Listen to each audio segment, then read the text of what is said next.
பிஸ்மில்லா அல்ஹம்துலில்லாஹ் வஸ்ஸலாத்து வஸ்ஸலாமு அலா ரசூலில்லாஹ் ரப்பி ஷ்ரஹ் லி ஸத்ரி வ யஸ்ஸிர் லி அம்ரி வஹ்லுல் உக்தத மின் லிசானி யஃப்கஹு கவ்லி. அன்பார்ந்த சகோதர சகோதரிகளே, அஸ்ஸலாமு அலைக்கும் வரஹ்மத்துல்லாஹி வபரகாத்துஹு. திருக்குர்ஆனை புரிந்து கொள்வோம் எளிய வழியில் பகுதி 1 தொழுகை பாடம் 11a. இந்த பாடத்தில் நாம் சூரா அல் இஹ்லாஸை பற்றியும் இலக்கண பிரிவிலே லரப சமிஅ அலிம அமில ஆகிய வினை சொற்களை பற்றியும் மற்றும் கற்றல் குறிப்பாக சில விஷயங்களை பற்றியும் நாம் பார்க்க இருக்கிறோம். அல்ஹம்துலில்லாஹ், இந்த பாடத்தினுடைய நிறைவில் குர்ஆனில் சுமார் 30,797 தடவைகள் இடம்பெறுகின்ற 131 வார்த்தைகளை நாம் கற்றிருப்போம். இந்த சூரா அல் இஹ்லாஸ் மிக முக்கியமான குர்ஆனில் மிகச் சிறிய அத்தியாயம். அதே நேரத்தில் இந்த குர்ஆனினுடைய 1/3 ஒரு பகுதியாக இந்த சூரா இஹ்லாஸ் இருக்கிறது என்பதை நாம் ஹதீஸ் வாயிலாக பார்க்கிறோம். இந்த சூறாவை நாம் ஓதுகின்ற பொழுது இது ஒரு சிறிய அத்தியாயம் என்ற நினைவில் இல்லாமல் இது மிகச் சிறந்த அத்தியாயம். குர்ஆனினுடைய 1/3 ஒரு பகுதி, அதாவது குர்ஆனை 3 பகுதிகளாக அறிஞர் பெருமக்கள் பிரிக்கிறார்கள். 1 தௌஹீத், 2 சட்டதிட்டங்கள் அஹ்காம், 3 கிஸஸ் நபிமார்களினுடைய முன்னோர்களினுடைய சரித்திரம். இந்த 3 வகையில் ஒரு வகையாகிய தௌஹீதை முழுமையாக உள்ளடக்கிய அத்தியாயமாக இந்த சூரா இஹ்லாஸ். அதுதான் குர்ஆனினுடைய ஆணிவேர் என்ற அடிப்படையில் அவ்வளவு பெரிய சிறப்பு வாய்ந்த ஒரு சூரா என்ற எண்ணத்தோடு நீயத்தோடு நாம் இந்த சூறாவை படிக்க வேண்டும். இந்த அத்தியாயத்தின் பெயர் அல் இஹ்லாஸ். இஹ்லாஸ் என்றால் உள தூய்மை. யார் ஒருவர் இந்த சூறாவை உள தூய்மையோடும் உள்ளன்போடும் இந்த சூறாவை படிக்கிறார்களோ அவர்களுடைய எல்லா விதமான கசடான சிந்தனைகள், ஷிருக்கான விஷயங்களை விட்டும் வெளியாக்கி அவருடைய உள்ளத்தை தூய்மை அடைய செய்து ஏகத்துவத்தில் தௌஹீதில் அவரை நிரப்பமானவராக இந்த சூரா அத்தியாயம் அவரை ஆக்கிவிடுகிறது.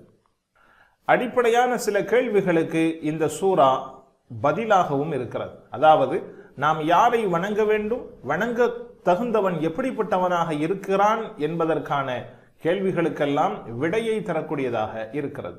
ஒவ்வொரு கடமையான தொழுகைக்கு பிறகும் நபிகள் நாயகம் ஸல்லல்லாஹு அலைஹி வஸல்லம் அவர்கள் இந்த சூறாவையும் இதோடு சேர்ந்த 2 சூறாக்களையும், குல் அஊது பிரபில் ஃபலக், குல் அஊது பிரபின் நாஸ், சூரத்துல் ஃபாத்திஹா, இந்த 4 சூறாக்களையும் ஒவ்வொரு ஃபர்லான தொழுகைக்கு பிறகும் ஓதுகின்ற வழமையை மேற்கொண்டிருந்தார்கள். மட்டுமல்லாமல் மக்ரிப் மற்றும் ஃபஜ்ர் தொழுகைக்கு பிறகு சூரா இஹ்லாஸை 3 தடவைகள் ஓதுகின்ற வழமையை மேற்கொண்டிருந்தார்கள் என்பதை நாம் பார்க்கிறோம். அஊது பில்லாஹி மினஷ் ஷைத்தானிர் ரஜீம். பிஸ்மில்லாஹிர் ரஹ்மானிர் ரஹீம். குல் ஹுவல்லாஹு அஹத். குல் ஹுவல்லாஹு அஹத். குல் கூறுவீராக, ஹுவ அவன், அல்லாஹ் அல்லாஹ், அஹத் ஒருவன். குல் ஹுவல்லாஹு அஹத் நபியே கூறுவீராக, அல்லாஹ் ஒருவன் என்று கூறுவீராக. குல் என்றால் கூறுவீராக, சொல். குல் சொல். கவுல் என்ற மூல வார்த்தையிலிருந்து வந்த ஆர்டர் ஃபார்ம். இது ஒரு ஏவல் வினை சொல். இந்த குல் என்பதனுடைய பாஸ்ட் டென்ஸ் மாலியான ஃபஅல், கடந்த கால வினை சொல் கால, அவன் கூறினான். அதற்குண்டான ப்ளூரல் பன்மை கால, காலு, அவர்கள் கூறினார்கள். இந்த வகையான வெர்பு அது வீக் லெட்டர் வெர்பு என்ற வகையில் சார்ந்ததாக இருக்கிறது. வீக் லெட்டர் வெர்பை பற்றி இன்ஷா அல்லாஹ் அடுத்த பகுதிகளில் நாம் படிக்க இருக்கிறோம். இந்த பகுதியில் நாம் படிக்கின்ற வெர்பினுடைய வகை ஸ்ட்ராங் லெட்டர் வெர்பு மட்டுமே. ஹுவ அவன், அல்லாஹ் அல்லாஹ், அஹதுன் ஒருவன், ஏகன்.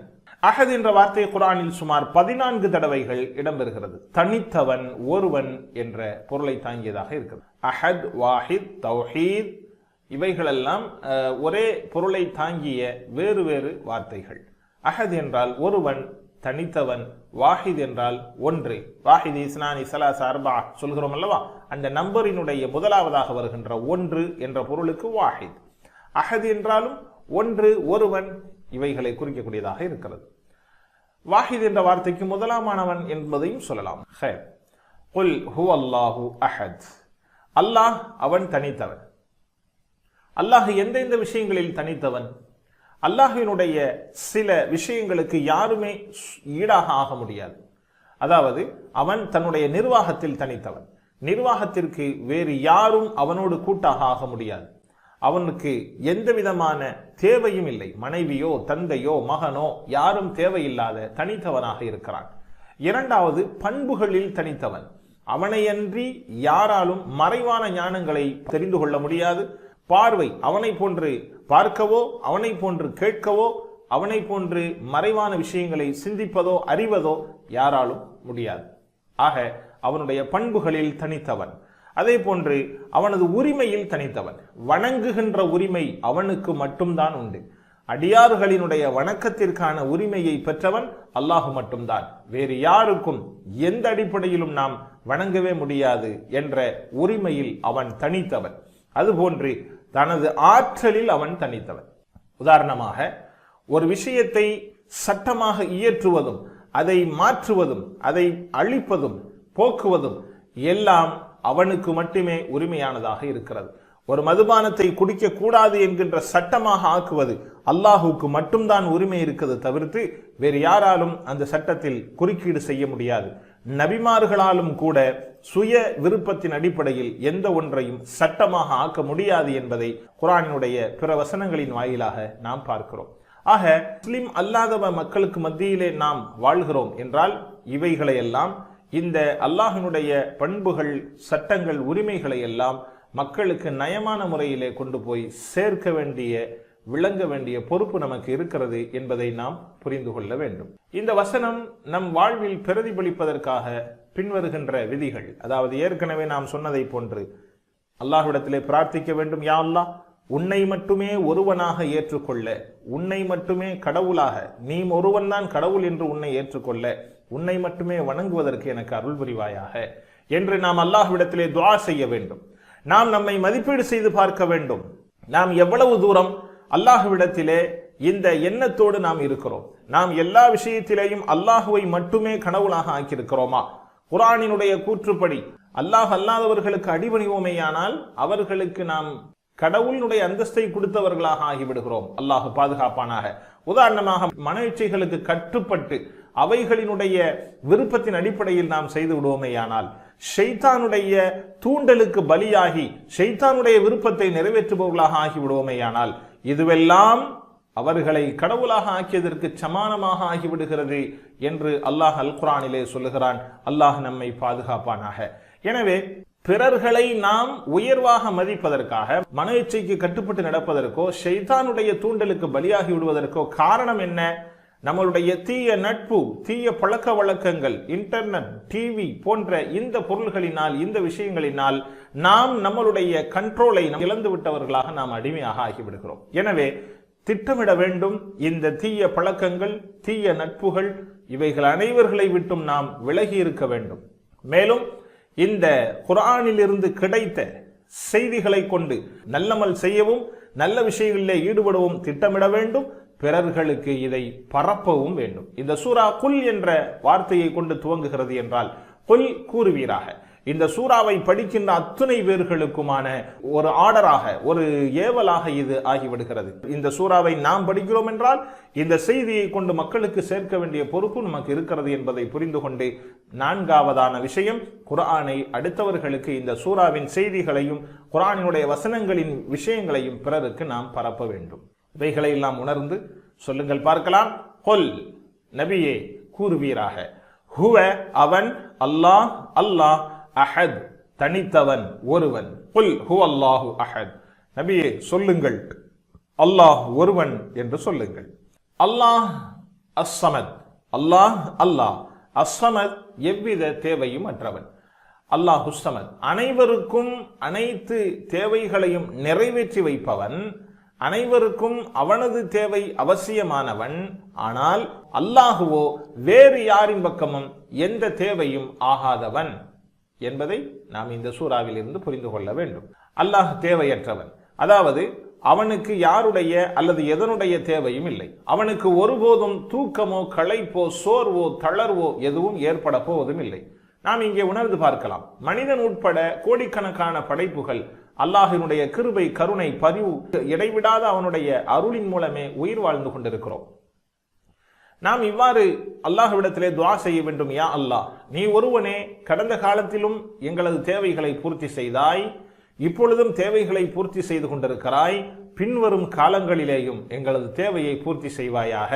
நீ ஒருவன் தான் தேவையற்றவன், நாங்களுமோ உன் பக்கம் தேவையானவர்களாக இருக்கிறோம், எனவே எங்களது தேவையை பூர்த்தி செய்வாயாக என்று அல்லாஹ்விடத்திலே நாம் துஆ செய்ய வேண்டும். சொல்லுங்கள், அல்லாஹு ஸமத், அல்லாஹ் அல்லாஹ் அஸ்ஸமத், எவ்வித தேவையுமற்றவன்.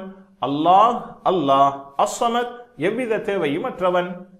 அடுத்ததாக லம் யலித் வலம் யூலத், லம் யலித் வலம் யூலத்.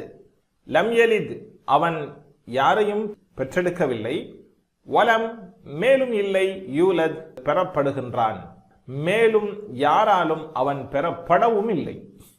லம் யலித் அவன் யாரையும் பெறவும் இல்லை, வலம் யூலத் மேலும் அவன் யாராலும் பெற்றெடுக்கப்படவும் இல்லை. லம் என்றால் இல்லை, லா லம் லன் மா இவைகளெல்லாம் இல்லை என்ற பொருளை கொண்டு வரக்கூடிய எழுத்துக்களாக இருந்தாலும் இந்த லம் என்பது ஃபியூச்சர் டென்ஸ், பிரசன்ட் டென்ஸ் ஆகிய இந்த முலாரி ஃபெயிலிலே இந்த லம் வருகின்ற பொழுது பாஸ்ட் டென்ஸினுடைய மாலி மன்ஃபி, அதாவது கடந்த கால வினை சொல்லினுடைய இல்லை என்ற பொருளை தரக்கூடியதாக இந்த லம் ஆகிவிடுகிறது. லம் என்றால் இதுவரைக்கும் இல்லை, இனிமேல் ஏற்படலாம். ஆனால் அல்லாஹ் விஷயத்தில் லம் என்பது எப்போதும் இல்லை என்பதையே சொல்லக்கூடியதாக இருக்கிறது. லன் என்றால் இனிமேல் முடியவே முடியாது என்ற பொருளை தரக்கூடியதாக லன் வரும். லம் எலித், லம் இல்லை, எளித் பெறுகிறான், பெற்றெடுத்தார், பெற்றெடுக்கிறார். அப்படியானால் லம் எலித் பெற்றெடுக்கவில்லை. எலித் பெற்றெடுக்கிறார், யூலத் பெற்றெடுக்கப்படுகிறார். எலித் என்பது அது ஆக்டிவ் வாய்ஸ், யூலத் பேசிவ் வாய்ஸ். பெற்றெடுக்கிறார் செய்வினை, யூலத் பெற்றெடுக்கப்படுகிறார் செயற்பாட்டு வினை, அதாவது பேசிவ் வாய்ஸ். வாலித், வாலிதா, வாலிதைன், அவுலாத், விலாதா, மீலாத் இவைகள் எல்லாமே ஒரே பொருளை தரக்கூடிய பெறுதல், பெற்றவர். வாலித் என்றால் தந்தை, வாலிதா என்றால் தாய், வாலிதைன் என்றால் பெற்றோர், அவுலாத் என்றால் பிள்ளைகள், விலாதா பெறுதல், மீலாத் பெறுகின்ற இடம் காலத்தை குறிக்கக்கூடிய பொருளை தரக்கூடியதாக இருக்கிறது.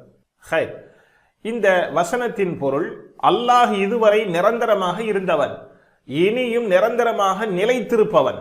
1000 லட்சம் பல கோடி ஆண்டுகளுக்கு முன்னாலும் இருந்தான், இப்பொழுதும் இருக்கிறான், இனிமேலும் இருப்பான். அவன் காலங்களையெல்லாம் கடந்தவன். வருங்காலத்தில் கற்பனை செய்து பார்த்தாலும், பல கோடி ஆண்டுகளுக்கு பின்னால் கற்பனை செய்து பார்த்தாலும் அல்லாஹ் இருக்க போகிறவன். நமக்காக ஏன் பிள்ளைகளை நாம் பெறுகிறோம்?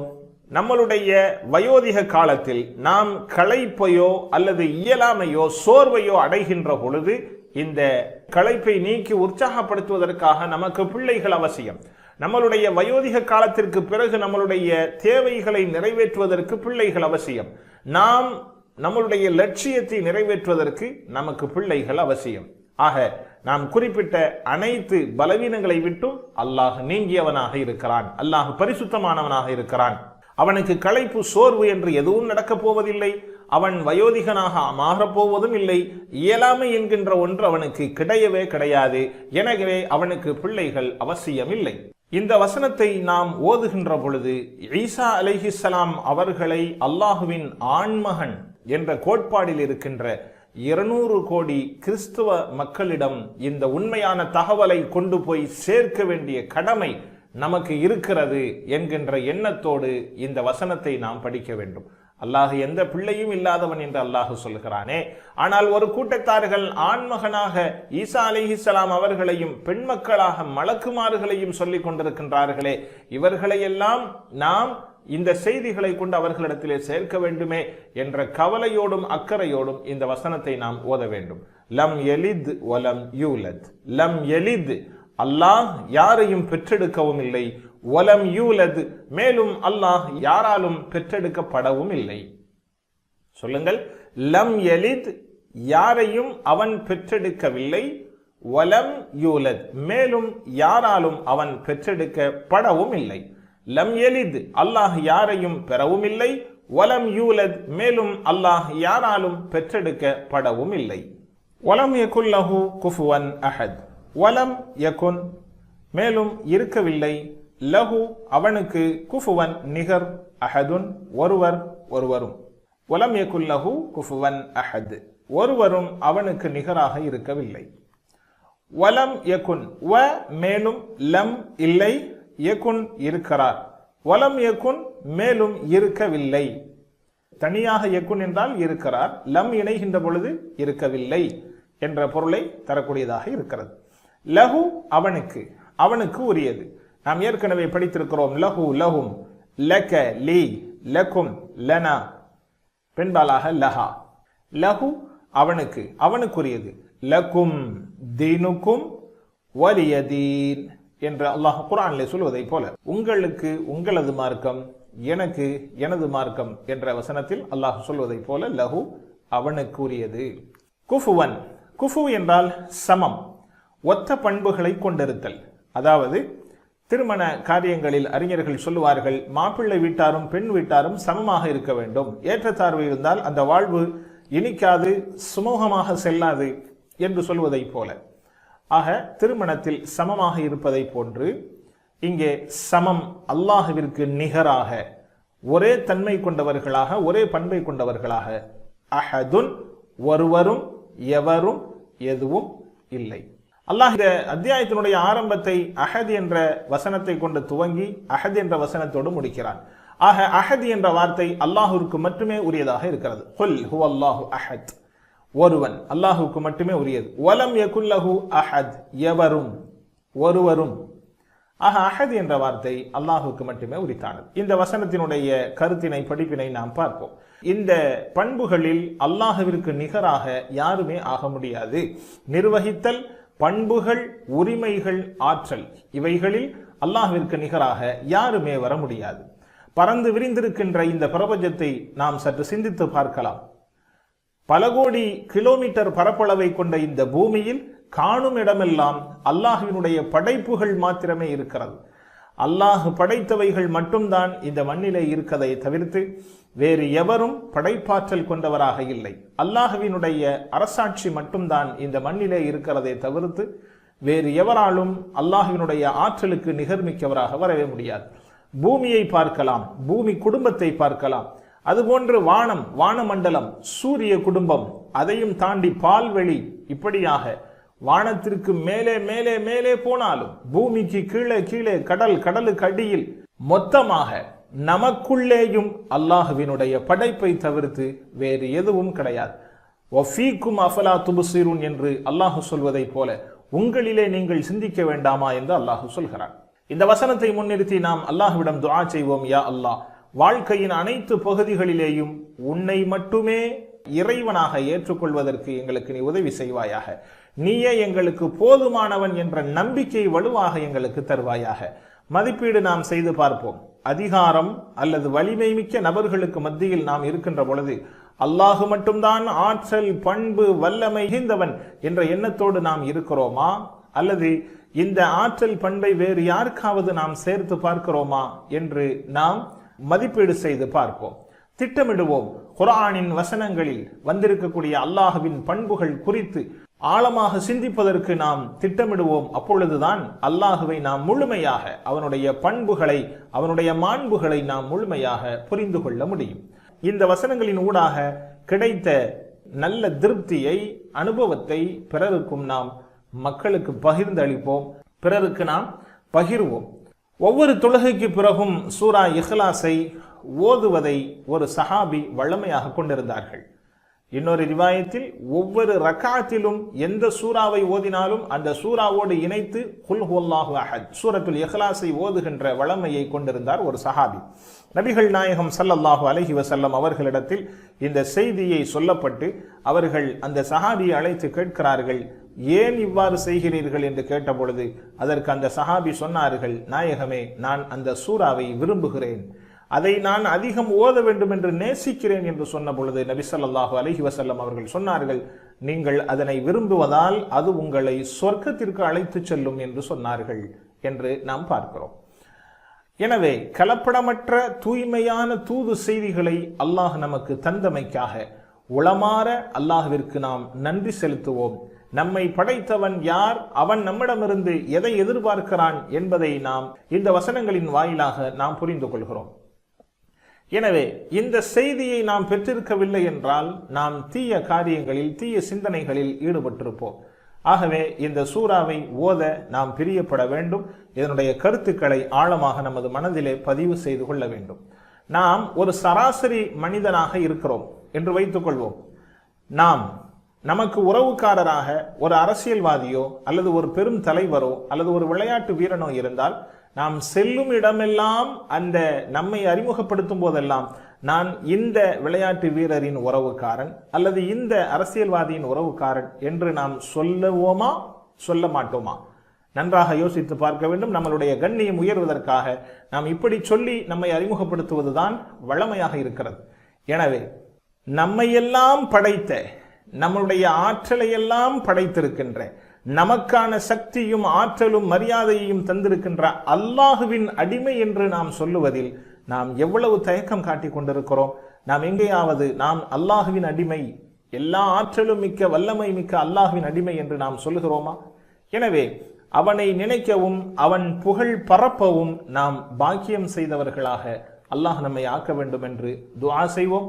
அல்லாஹினுடைய படைப்பாற்றல், மெய்யறிவு, அவனுடைய பண்புகள், மாண்புகள் அனைத்திற்கும் எதுவும் நிகராக வர முடியாது என்ற செய்தியை, என்ற கருத்தை நாம் மனதிற்குள்ளே ஆழமாக பதித்துக் கொள்வோம். மிக முக்கியமாக இத்துணை ஆற்றலும் மிகுந்த அல்லாஹ் யாருக்கும் இல்லாத மிகச்சிறந்த ஒரு பண்பை அல்லாஹ் வைத்திருக்கிறான். மன்னிக்கும் தன்மையில் அவனை போன்று ஒருவரும் கிடையாது. காரணம், மனிதர்களிடத்தில் ஒரு தடவை தவறு செய்து மன்னிப்பு கேட்டால் மன்னிக்கலாம்.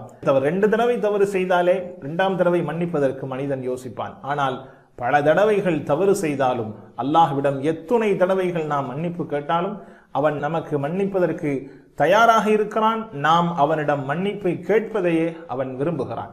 எனவே பரிவுடனும் அக்கறையோடும் அல்லாஹ் நம்மை நேசிக்கிறான். அல்லாஹ் அக்கறையோடு நம்மை அல்லாஹ் கவனித்துக் கொண்டிருக்கிறான். அல்லாஹ்விற்கு 99 அழகிய திருநாமங்கள் இருக்கின்றன. அந்த பண்புகளையெல்லாம் முன்னிறுத்தி அல்லாஹ்விடம் நாம் துஆ செய்ய வேண்டும். அந்த பண்புகளில் அவனுக்கு நிகராக யாரும் இருந்ததும் இல்லை, இருக்க போவதும் இல்லை. இந்த உணர்வோடு அல்லாஹ்வின் ஆற்றலை இந்த உள்வாங்கியவர்களாக இந்த சூறாவை ஓதும் போதெல்லாம், யா அல்லாஹ், இந்த அத்தியாயத்தை கொண்டு எங்கள் உள்ளத்தை தூய்மைப்படுத்தி தந்தருள்வாயாக என்று நாம் துஆ செய்வோம். கேட்பதையெல்லாம் தருவதற்கு தயாராக இருப்பவன் அல்லாஹ். அல்லாஹ்விடம் நாம் திரும்பவும் திரும்பவும் கேட்போம்.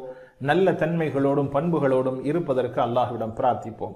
வலம் யகுன் லஹு குஃபுவன் அஹத். வலம் யகுன் மேலும் ஆகியிருக்கவில்லை, லஹு அவனுக்கு, குஃபுவன் நிகர், அஹதுன் ஒருவரும் மேலும் அவனுக்கு நிகராக ஒருவரும் இருக்கவில்லை. அல்ஹம்துலில்லாஹ், பாடம் நிறைவு பெற்றது. அடுத்து இன்ஷா அல்லாஹ் இலக்கண பாடத்தை பார்ப்போம். அஸ்ஸலாமு அலைக்கும் வரஹ்மத்துல்லாஹி வபரகாத்துஹு.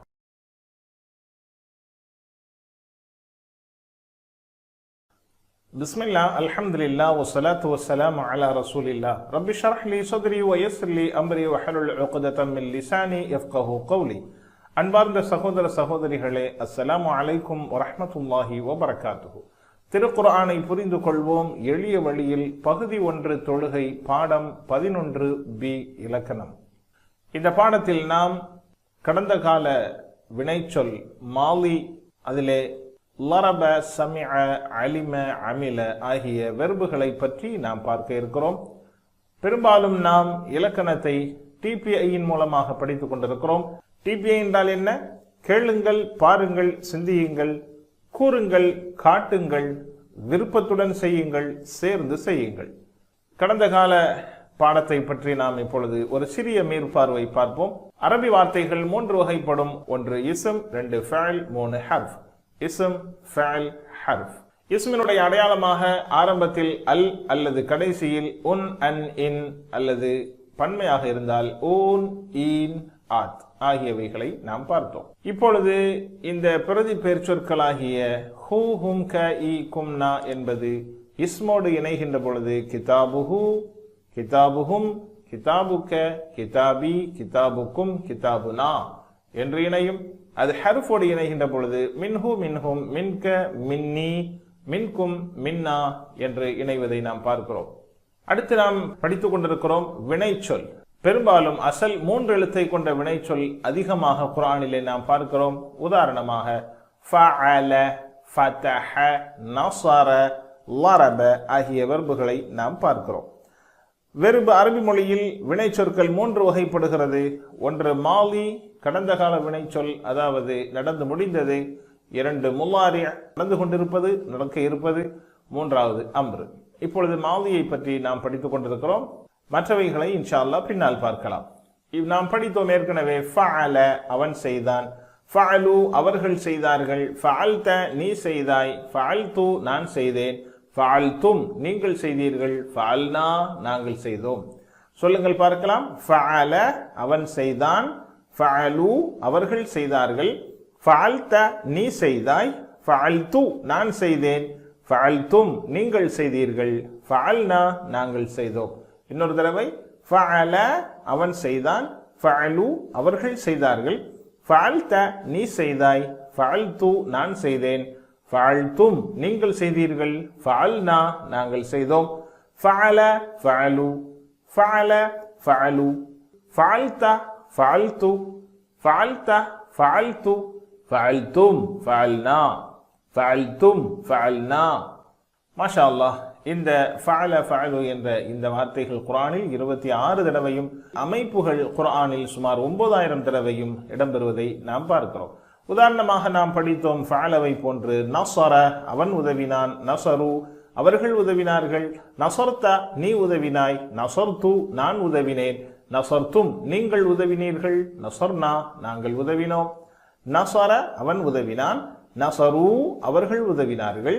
நஸர்தா, நீ உதவினாய். நஸர்து, நான் உதவினேன். நஸர்தும், நீங்கள் உதவினீர்கள். நஸர்னா, நாங்கள் உதவினோம். 10 தடவைகள் குர்ஆனில் இந்த வார்த்தைகள் இடம்பெறுகிறது. திரும்பவும் சொல்லுங்கள். அரபி மாத்திரம். நஸர, நஸரு, நஸர, நஸரு, நஸர, நஸரு, நஸர்த, நஸர்து, நஸர்த, நஸர்து, நஸர்த, நஸர்து, நஸர்தும், நஸர்னா, நஸர்தும், நஸர்னா, நஸர்தும், நஸர்னா.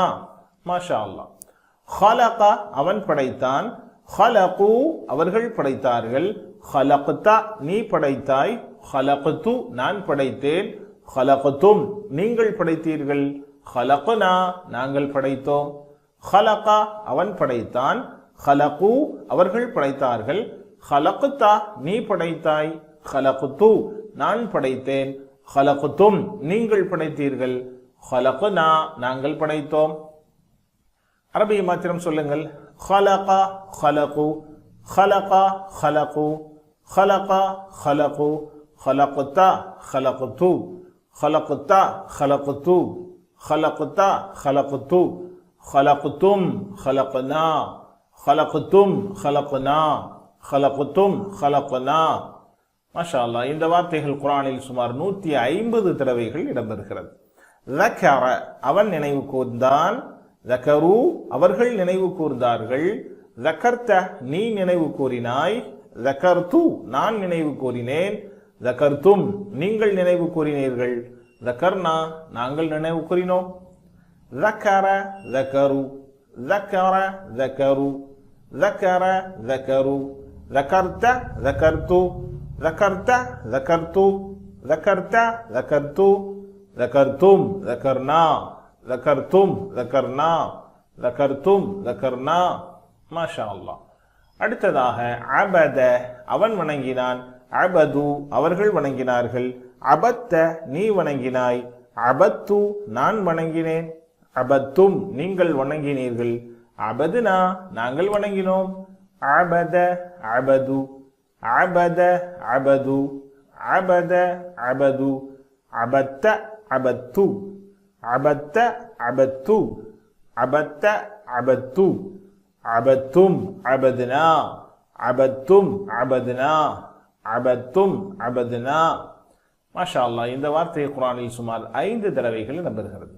இன்றைய பாடத்தை நாம் பார்க்க இருக்கிறோம். இன்றைக்கு நாம் பார்க்கின்ற புதிய வார்த்தை ضرب سمع ஆகிய 2 வெர்புகளை பற்றி நாம் பார்க்க இருக்கிறோம். ضرب என்றால் அடித்தான், சமிஅ செவியுற்றான்.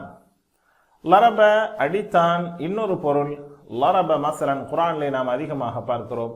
லரப மஸலன் வضرب لنا مثلا ونسي خلقه என்று சூரா யாசீன்ல கூட அல்லாஹ் சொல்கிறான். வதரப லனா மஸலன், அல்லாஹ் நமக்கு உதாரணத்தை ஆக்கினான். இந்த இடத்திலே லரப மஸலன் என்றால் உவமானம், உதாரணம், ஆக்கினான் என்ற பொருளையும் இந்த லரப தருகிறது. வெறுமையாக லரப என்ற வெறுப்பு வருகின்ற பொழுது அதற்கு அடித்தான் என்ற பொருளை கொடுக்கப்படுகிறது. சுமார் 22 தடவைகள் இந்த வார்த்தை குர்ஆனில் இடம்பெறுகிறது. லரப அடித்தான், லரப அவன் அடித்தான், லரபு அவர்கள் அடித்தார்கள், லரபுத்த நீ அடித்தாய், லரபுத்து நான் அடித்தேன், லரபுத்தும் நீங்கள் அடித்தீர்கள், லரபுனா நாங்கள் அடித்தோம். மாஷா அல்லாஹ். அரபி மட்டும் சொல்லுங்கள். லரப லரபு, லரப லரபு, லரப லரபு, லரபுத்த லரபுத்து, லரபுத்த லரபுத்து, லரபுத்த லரபுத்து, லரபுத்தும் லரபுனா, லரபுத்தும் லரபுனா, லரபுத்தும் லரபுனா. என்னோடு மெதுவாக சொல்லி பயிற்சி செய்யுங்கள். லரப லரபு, லரபுத்த லரபுத்து, லரபுத்தும் லரபுனா. மாஷா அல்லாஹ். இந்த மொத்த வார்த்தைகளும் சேர்ந்து குர்ஆனில் சுமார் 22 தடவைகள் இடம்பெறுகிறது. அல்ஹம்துலில்லாஹ். இப்பொழுது நாம் உரைநடையை அமைப்போம். ஹல் லரப அவன் அடித்தானா. இப்பொழுது நாம் அடியை நாம் ஆம் என்று சொல்லாமல் இல்லை என்று பதில் சொல்ல வேண்டும். இல்லை என்பதற்கு அரபியிலே மாவை புழங்க வேண்டும். கடந்த கால வினை சொல்லுக்கு முன்பதாக மா அதிகம் வரக்கூடியதாக இருக்கிறது இல்லை என்று சொல்வதற்கு. ஹல் லரப அவன் அடித்தானா, மா லரப அவன் அடிக்கவில்லை. ஹல் லரப அவன் அடித்தானா, மா லரப அவன் அடிக்கவில்லை. ஹல் லரபு அவர்கள் அடித்தார்களா, மா லரபு இல்லை அவர்கள் அடிக்கவில்லை. ஹல் லரபு அவர்கள் அடித்தார்களா, மா லரபு இல்லை அவர்கள் அடிக்கவில்லை. சொல்லுங்கள் பார்க்கலாம். ஹல் லரப, மா லரப, ஹல் லரபு, மா லரபு. மாஷா அல்லாஹ். அடுத்ததாக இந்த வெர்பினுடைய முழுவதையும் நாம் பார்க்கலாம் உரைநடையிலே. அதற்கு முன்பதாக இப்பொழுது ஸெய்த் என்ற வார்த்தையை சேர்த்து நாம் அந்த உரைநடையை அமைக்கிறோம். இந்த கடந்த கால வினை சொல்லில் உரைநடை அமைக்கிறோம். ஸெய்துன் என்பது அசல், அதுதான். எதுவும் இல்லை என்றால் தனியாக இருக்கின்ற பொழுது ஸெய்துன். அதே நேரத்தில் இங்கே இந்த உரைநடையில் ஸெய்த் என்பதை பாசிவ் வாய்ஸுக்காக பயன்படுத்துகிறோம். அதனால் ஸெய்தன் என்று படிக்க வேண்டும். பாருங்கள். ஹல் ஹல் லரப ஸெய்தன் அவன் ஸெய்தை அடித்தானா, மா லரப ஸெய்தன் இல்லை அவன் ஸெய்தை அடிக்கவில்லை. ஹல் லரபு ஸெய்தன் அவர்கள் ஸெய்தை அடித்தார்களா, மா லரபு ஸெய்தன் இல்லை அவர்கள் ஸெய்தை அடிக்கவில்லை. அரபி மட்டும் சொல்லுங்கள். ஹல் லரப ஸெய்தன், மா லரப ஸெய்தன். ஹல் லரபு ஸெய்தன், மா லரபு ஸெய்தன். மாஷா அல்லாஹ். இந்த இடத்திலிருந்து தான் கேள்வி பதிலுக்கான உரைநடைக்கான இடம் ஆரம்பமாக ஆகும். ஹல் லரபுத்த நீ அடித்தாயா, மா லரபுத்து நான் அடிக்கவில்லை. ஹல் லரபுத்தும் நீங்கள் அடித்தீர்களா, மா லரபுனா நாங்கள் அடிக்கவில்லை. மாஷா அல்லாஹ். இங்கே ஸெய்தை இணைத்து நாம் பார்க்கலாம். ஹல் லரபுத்த ஸெய்தன் நீ ஸெய்தை அடித்தாயா, மா லரபுத்து ஸெய்தன் நான் ஸெய்தை அடிக்கவில்லை. ஹல் லரபுத்த ஸெய்தன் நீ ஸெய்தை அடித்தாயா, மா லரபுத்து ஸெய்தன் நான் ஸெய்தை அடிக்கவில்லை. ஹல் லரபுத்தும் ஸெய்தன் நீங்கள் ஸெய்தை அடித்தீர்களா, மா லரபுனா ஸெய்தன் நாங்கள் ஸெய்தை அடிக்கவில்லை. ஹல் லரபுத்தும் ஸெய்தன், மா லரபுனா ஸெய்தன் நாங்கள் ஸெய்தை அடிக்கவில்லை. அரபி மட்டும் சொல்லுங்கள். ஹல் லரபுத்த ஸெய்தன், மா லரபுத்து ஸெய்தன். ஹல் லரபுத்தும் ஸெய்தன், மா லரபுனா ஸெய்தன். த என்றால் து பதிலாக வரும், தும் என்றால் நா பதிலாக வரும். அடுத்ததாக சமிஅ. இந்த வார்த்தை குர்ஆனில் சுமார் 30 தடவைகள் இடம்பெறுகிறது. சமிஅ அவன் செவியுற்றான். இந்த வார்த்தையை நாம் தினமும் பல தடவைகள் இந்த வார்த்தையை கேட்கிறோம். தொழுகின்ற பொழுது சமிஅ அல்லாஹு லிமன் ஹமிதா என்ற வாக்கியத்தில் நாம் அதிகமாக கேட்கின்ற ஒரு வெர்பு சமிஅ. சமிஅ என்றால் அவன் செவியுற்றான். இந்த சமிஅ என்பது இதுவரைக்கும் நாம் படித்த வெர்பினுடைய அமைப்பிற்கு மாறுபட்ட ஒரு அமைப்பாக இருக்கிறது. ஃபஅல, ஃபதஹ, நஸர, லரப இப்படியாக நாம் ஃபஅல என்று படித்தோம். இந்த வெர்பு மாத்திரம் சமிஅ, ஃபஇல என்ற அமைப்பிலே மாறுபட்டு வருகிறது. இது ஒரு மாதியினுடைய வகையில் இன்னொரு வகையாக இருக்கிறது. சமிஅ செவியுற்றான், சமிஅ அவன் செவியுற்றான், சமிஉ அவர்கள் செவியுற்றார்கள், சமிஅத நீ செவியுற்றாய், சமிஅது நான் செவியுற்றேன், சமிஅதும் நீங்கள் செவியுற்றீர்கள், சமிஅனா நாங்கள் செவியுற்றோம்.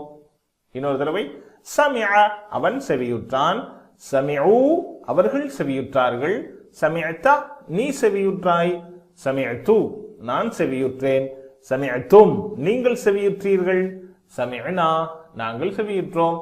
அரபி மட்டும் சொல்லுங்கள். சமிஅ சமிஉ, சமிஅ சமிஉ, சமிஅ சமிஉ, சமிஅத சமிஅது, சமிஅத சமிஅது, சமிஅத சமிஅது, சமிஅதும் சமிஅனா, சமிஅதும் சமிஅனா, சமிஅதும் சமிஅனா. மொத்தமாக இந்த வார்த்தைகள் குர்ஆனில் 30 தடவைகள் இடம்பெறுகிறது. இப்பொழுது உரைநடை நாம் பார்க்கலாம். ஹல் சமிஅ அவன் செவியுற்றானா? நஅம் சமிஅ ஆம் அவன் செவியுற்றான். ஹல் சமிஅ அவன் செவியுற்றானா? நஅம் சமிஅ ஆம் அவன் செவியுற்றான். ஹல் சமிஉ அவர்கள் செவியுற்றார்களா? நஅம் சமிஉ ஆம் அவர்கள் செவியுற்றார்கள். ஹல் சமிஉ அவர்கள் செவியுற்றார்களா? நஅம் சமிஉ ஆம் அவர்கள் செவியுற்றார்கள். அரபி மட்டும் சொல்லுங்கள். ஹல் சமிஅ, நஅம் சமிஅ, ஹல் சமிஉ, நஅம் சமிஉ. மாஷா அல்லாஹ். இங்கே நாம் கேட்பதற்கு பல விஷயங்கள் இருந்தாலும் மிக சிறந்த ஒன்றாக குர்ஆன் இருக்கிறது. எனவே குர்ஆனை முன்னிறுத்தி இங்கே இந்த உரைநடையை நாம் பார்க்கலாம். குர்ஆனு என்பது அசல் நேரத்தில் குர்ஆனு என்று பேச வைத்து படிக்க வேண்டும். அதை ஆப்ஜெக்டாக நாம் கொண்டு வருகின்ற பொழுது இங்கே குர்ஆன என்று படிக்க வேண்டும். சொல்லுங்கள் பார்க்கலாம். ஹல் சமிஅ அல் குர்ஆன அவன் குர்ஆனை செவியுற்றானா? நஅம் சமிஅ அல் குர்ஆன ஆம் அவன் குர்ஆனை செவியுற்றான். ஹல் சமிஅ அல் குர்ஆன அவன் குர்ஆனை செவியுற்றானா? நஅம் சமிஅ அல் குர்ஆன ஆம் அவன் குர்ஆனை செவியுற்றான்.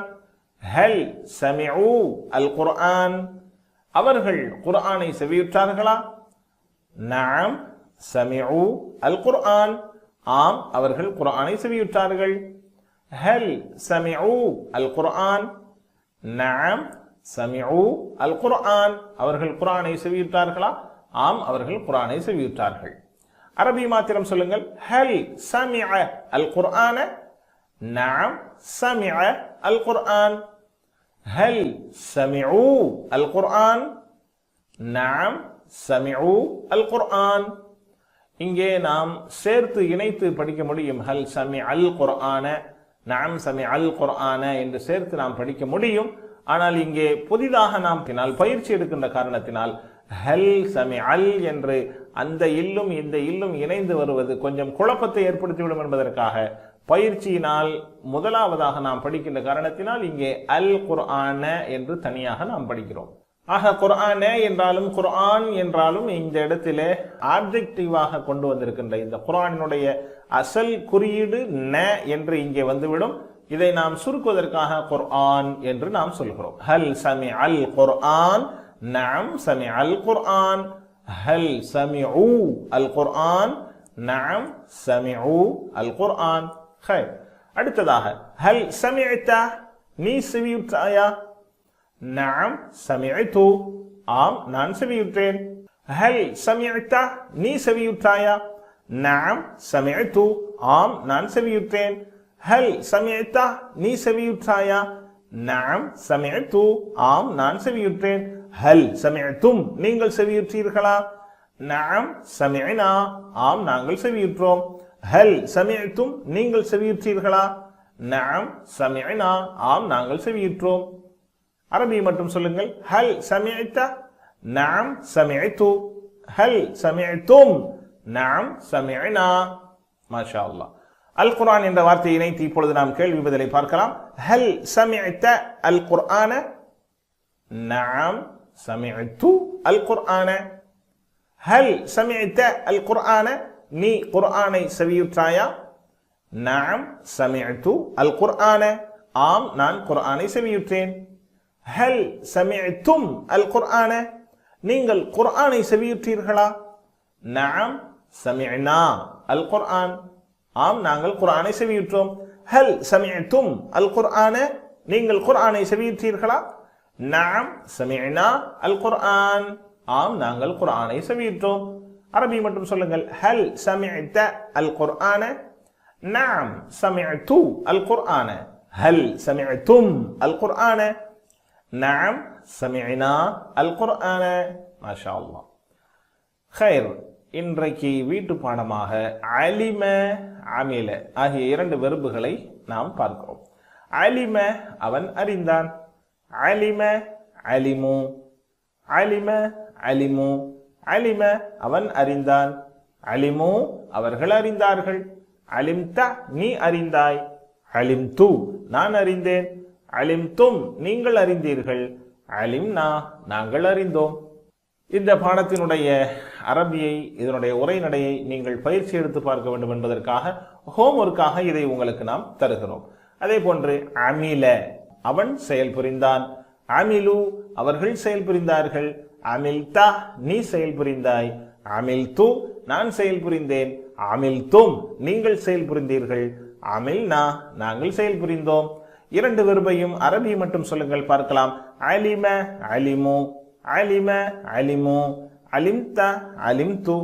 அலிம்த அலிம்து. அலிம்தும் அலிம்னா. அலிம்தும் அலிம்னா. அடுத்ததாக அமில அமிலு. அமில அமிலு. அமில்த அமில்து. அமில்த அமில்து. அமில்தும் அமில்னா. அமில்தும் அமில்னா. இங்கே அமில என்று படிக்க வேண்டும். அமல என்று இல்லாமல் அமில என்று படிக்க வேண்டும். அமில அலிம என்பது இந்த வெர்புகளை பொறுத்த மாத்திரத்தில் இந்த மாதிரி வருவது ஈஸியாக இலகுவாக இருக்கிறது என்ற காரணத்தினால் நமக்கு அலிம என்று நமக்கு அந்த வெர்பினுடைய அமைப்பை ஆக்கியிருக்கிறார்கள். அது சொல்வதற்கு ஈஸியினுடைய அமைப்பிலேயே அமைக்கப்பட்டிருக்கிறது. அல்ஹம்துலில்லாஹ். கற்றல் குறிப்பாக நாம் இப்பொழுது பார்க்க இருக்கிறோம் 4ஆம் வீட்டு பாடம் புத்தகத்தை படிப்பது. புத்தகம் நபி ஸல்லல்லாஹு அலைஹி வஸல்லம் அவர்கள் குர்ஆனின் ஆசிரியராக அனுப்பப்பட்டுள்ளார்கள். நாம் அவர்களின் மாணவராக ஆக வேண்டுமா வேண்டாமா? மாணவராக ஆக வேண்டும் என்றால் எப்படி ஆகுவது? குர்ஆனை படிக்க வேண்டும். நபி ஸல்லல்லாஹு அலைஹி வஸல்லம் அவர்கள் சொன்னார்கள், உங்களில் சிறந்தவர்கள் குர்ஆனை தானும் கற்று பிறருக்கு கற்றுக் கொடுப்பவரே. எனவே கற்பதில் சிறந்தது குர்ஆன். அதன் ஆசிரியராக நபிகள் நாயகம் இருக்கிறார்கள். எனவே நாம் குர்ஆனை கற்பதனால் நபிகள் ஸல்லல்லாஹு அலைஹி வஸல்லம் அவர்களினுடைய மாணவர்களாக ஆகின்ற வாய்ப்பை நாம் பெறுகிறோம். மேலும் நபி ஸல்லல்லாஹு அலைஹி வஸல்லம் அவர்கள் சொன்னார்கள், இந்த கற்றல் விஷயமாக யார் கல்வியை தேடி ஒரு பாதையில் செல்கிறார்களோ அல்லாஹ் அவருக்கு சுவனத்தை நோக்கிய பாதையை எளிதாக ஆக்கி கொடுத்து விடுகிறான் என்பதாக சொன்னார்கள். மேலும் மலக்குமார்கள் அந்த இல்மை தேடி வருபவர்களுக்கு பாதுகாப்பாக பொருந்தியதற்காக, அவர்கள் செய்த செயலை கொண்டு திருப்தி கொண்டதற்காக தங்களுடைய இறகுகளை விரித்து அவர்களுக்கு பாதுகாப்பு தருவதாகவும் நபி ஸல்லல்லாஹு அலைஹி வஸல்லம் அவர்கள் சொல்லித் தருகின்றார்கள். இந்த ஹதீஸ் திருமிதி ஷரீஃபிலே இடம்பெற்றிருப்பதை நாம் பார்க்கிறோம். 4ஆம் வீட்டு பாடம் 10 நிமிடம் தினமும் பாட புத்தகத்தை படிப்பதன் மூலமாக நாம் ஆரம்பிக்க வேண்டும். நபி ஸல்லல்லாஹு அலைஹி வஸல்லம் அவர்கள் கூறினார்கள், உங்களில் சிறந்தவர் குர்ஆனை தானும் கற்று பிறருக்கு கற்றுக் கொடுப்பவரே. எனவே இந்த சிறப்பு அந்தஸ்தை நாம் பெறுவதற்காகவும் ஒரு சுன்னத்தை செயல்படுத்தியவர்களாக ஆகுவதற்காகவும் குர்ஆனை நாம் படிக்க வேண்டும். படிப்பதற்கான முயற்சியில் நாம் இறங்க வேண்டும். யா அல்லாஹ், எங்களையும் சிறந்தவர்களில் ஒருவராக ஆக்குவாயாக. குர்ஆனை படிக்கின்ற வாய்ப்பை, பாக்கியத்தை தருவாயாக. நபி ஸல்லல்லாஹு அலைஹி வஸல்லம் அவர்களின் மாணவராக ஆகுவதற்கு நீ அருள் புரிவாயாக. அல்ஹம்துலில்லாஹ். 11ஆம் பாடத்தினுடைய நிறைவில் குர்ஆனில் சுமார் 30,797 தடவைகள் இடம்பெறுகின்ற 131 வார்த்தைகளை நாம் கற்றிருக்கிறோம். வீட்டு பாடங்களை கவனமாக படித்துக் கொள்ளுங்கள். ரப்பி ஜித்னி இல்மா என்கின்ற துஆவை அதிகம் செய்யுங்கள். நாம் சொல்லட்டையை எப்பொழுதும் பாக்கெட்டிலேயே வைத்துக்கொண்டு திரும்ப அதை எடுத்து பாருங்கள். மேலும் கற்பதற்கு சிறந்த வழி கற்பித்தலே என்ற அடிப்படையில் ஆசிரியராக ஆகுவதற்கான முயற்சியை செய்யுங்கள். அல்லாஹ் உதவி செய்வான். அல் குர்ஆனை ஓத, விளங்க, சிந்திக்க, செயல்படுத்த, பரப்ப, மனனம் செய்ய. சுப்ஹானக அல்லாஹும்ம வ பிஹம்திக் நஷ்ஹது அன் லா இலாஹ இல்லா அன்த நஸ்தக்ஃபிருக வ நதூபு இலைக். அஸ்ஸலாமு அலைக்கும் வ ரஹ்மத்துல்லாஹி வ பரகாத்துஹு.